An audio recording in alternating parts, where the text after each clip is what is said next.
Korang percaya tak kalau Nisa cakap ada satu games yang boleh bagi korang duit yang sangat-sangat gempak. So, dekat dalam games ni Nisa dah dapat sebanyak total 700 lebih ringgit daripada main games Colour Sort ni sahaja. So, kalau korang boleh tengok kat sini, ni adalah withdrawal history Nisa. So, dekat sini korang boleh nampak ni latest 18 hari bulan 6 and ni semua total yang Nisa dah pernah cash out ke dalam Nisa punya Touch and Go account. Okay guys, so kali ni pada 29 Jun, Nisa nak withdraw lagi. So, Nisa tak nak tunjukkan tutorial, tapi apa yang Nisa nak share dekat sini adalah, sebab yang ni ramai sangat confused tau. Kalau korang nak withdraw, korang kena make sure yang withdrawal ratio korang ni adalah 100%. So, kalau di 100%, barulah withdrawal amount sama dengan payment amount. So, sekejap lagi Nisa akan tunjukkan semula lah. So, macam sekarang ni, Nisa dah berada di 100%. So, Nisa boleh tekan cash out now. So, expected dalam masa 24 jam.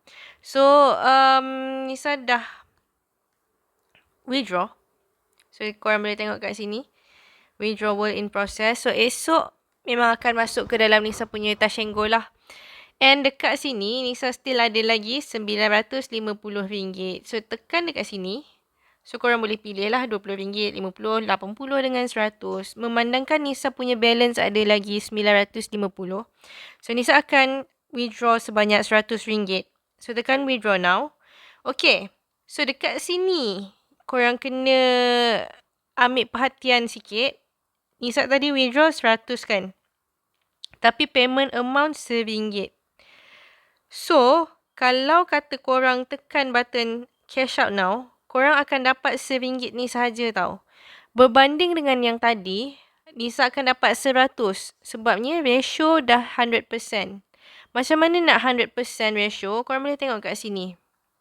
Inilah persen-persen dia. So, sekarang ni Nisa dekat 1%. Sebab tu, bila RM100, 1% daripada RM100 adalah RM1.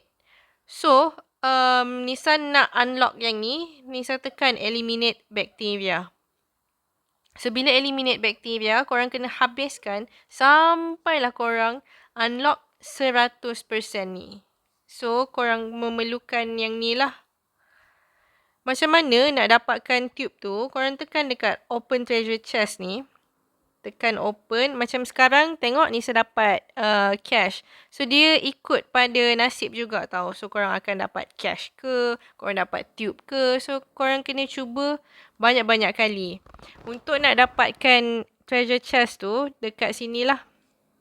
Dekat daily task korang boleh buat. Gunakan colour sort, tonton iklan dan sebagainya. So, ya, itu sahaja.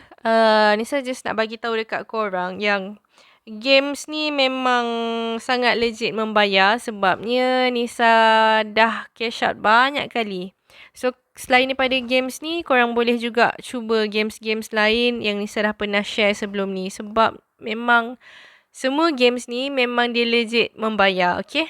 So, itu sahaja. Thank you so much for watching. Kalau korang suka, jangan lupa untuk tekan button like, share, komen dan juga subscribe. I'll see you guys in the next one. Bye.